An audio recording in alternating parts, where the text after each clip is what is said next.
साधु समागम रूपी कहते हैं कि महापुरुषों का, जिसको सात वशिष्ठ जी कहते हैं, महामते राम, इस लोक में श्रेष्ठ साधु समागम मनुष्यों के संसार सागर से पार करने के लिए परम साधन है।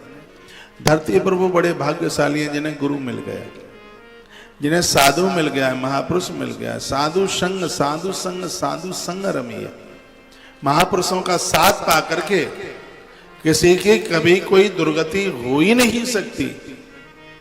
कि महापुरुषों की संगति का इतना बड़ा प्रभाव है, साधुओं की संगति का इतना बड़ा प्रभाव है। साधु संगो तरु जातम विवेका कुसुमम सितम रक्षन्ति ये महात्मानु भाजनम ते फलश्रिया। साधु संग रूपी वृक्ष से उत्पन्न हुए विवेक रूपी सफेद फूल की जो महात्मा रक्षा करते हैं, यहाँ सफेद फूल मन को बोला गया है। इन महात्माओं के द्वारा हमारे मन की रक्षा होती है, मन इधर उधर भटकता नहीं है। इनके सानिध्य की इतनी बड़ी महिमा है। हम लोगों को गुरुजनों का साथ मिला, साधुओं का साथ मिला, नहीं तो पता नहीं क्या बन जाते, फटीचर बनते पूरा। लेकिन गुरुजनों ने कृपा करी कि उनकी कृपा के द्वारा हमारा श्वेत मन आज भी सफेद ही है, उनकी कृपा से, उनकी दयालुता से।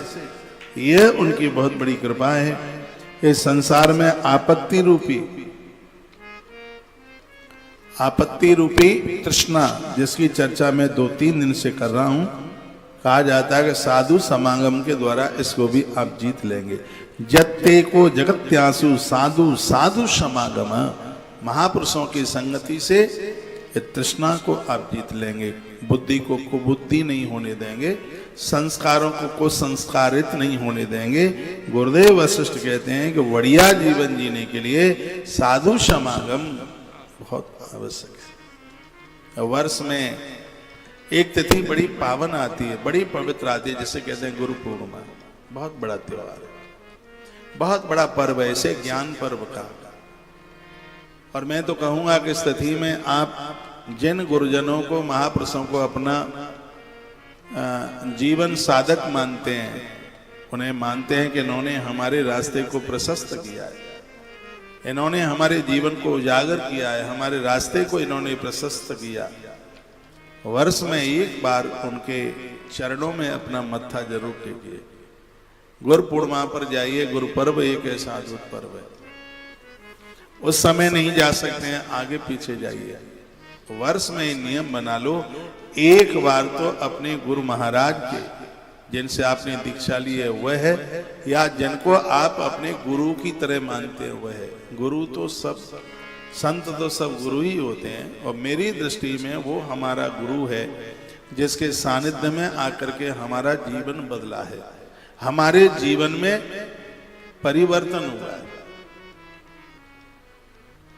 कल मेरे पास मथुरा जी से कोई बैठे थे, अंधभक्ति बिल्कुल ठीक नहीं है।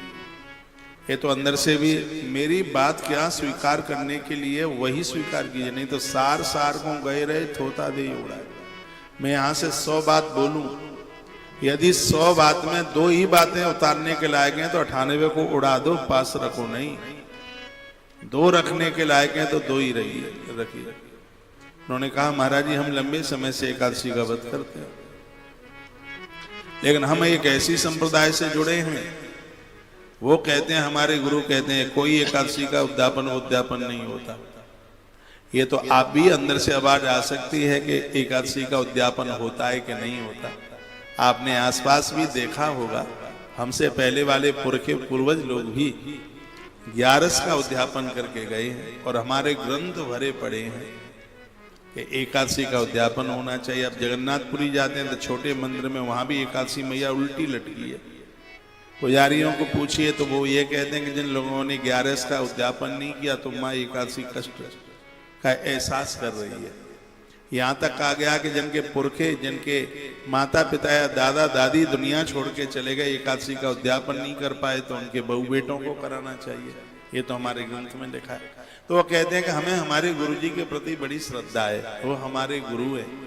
लेकिन महाराज जी हमने आपसे सीखा है कि एकादशी का उद्यापन होना चाहिए, तो देखो हम आपके पास आ गए हैं। और नवंबर में, कार्तिक में, अब तो बजा लो, हमेशा के लिए मना थोड़ी कर दिया ताली के लिए।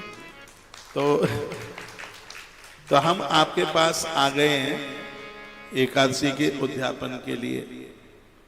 तो मैं आपको यह निवेदन करूंगा, कुछ चीजें ऐसी हैं जो हमें अपने गुरु से ना मिल पाए, लेकिन जहां से मिल रही हैं वो भी हमारा गुरु ही है। तो साल में एक आध बार उनके दर्शन करते रहिए, उनसे मिलते रहिए, उनके पास जाते रहिए। वो कभी आपके नगर आते हैं तब आप उनके पास पहुंचते रहिए, उनको अपने यहाँ बुलाते रहिए। यहाँ बोला गया है साधु संग रूपी, ये साधु की जो संगति है, किसी ने कहा मिलती है साधुओं की संगति कभी कभी, ये तो बहुत भगवान कृपा करे भैया तब ही ये मिल सकती है। क्या इनके पास मोक्ष फल रूप संपत्ति का भाजन होते हैं, इनके पास वो संपदा है जिसके द्वारा जीव को मोक्ष मिलता है, मुक्ति मिलती है, मन बस में हो जाता है, मन काबू में हो जाता है। विद्वान पुरुषों का समागम होने पर आत्मीय जन और धन से शून्य जो लोग, जिनको धन नहीं है, बड़ा कष्ट भोग रहे, धन नहीं है, लेकिन गुरुजनों से मिलकर के धनहीन लोग भी अपने आप को अमीर मानते हैं, कहते हैं हमें तो सब कुछ मिल गया, हमें भगवान मिल गया, हमें परमात्मा के होने का एहसास हो रहा है। ये पूरा ग्रंथ का दर्शन कर लीजिएगा, ये कहीं से चुटकुले कहानी नहीं सुना रहा हूं। योग वासिष्ठ रामायण में मन को स्थिर करने के लिए सूत्र बताए गए, जिसमें गुरु को, संत को, महापुरुषों को आत्म शांति की एक बहुत बड़ी संपदा बताई। और इस ग्रंथ में बहुत बातें मैंने ऐसी बोली हैं जो शायद मैंने 31 साल में पहली बार बोली हो। मेरी कथाओं का दौर 32वां वर्ष आरंभ हो गया है। 2 तारीख को, वो 3 तारीख को 2 मई तो मंडला की गौशाला का स्थापना दिन है। 3 मई मेरी कथा की तिथि है, 3 मई को मुझे व्यासपीठ मिली। 31 साल पूरी हो गई हैं और 32वां वर्ष चल रहा है, और 32 साल में ये योग वासिष्ठ रामायण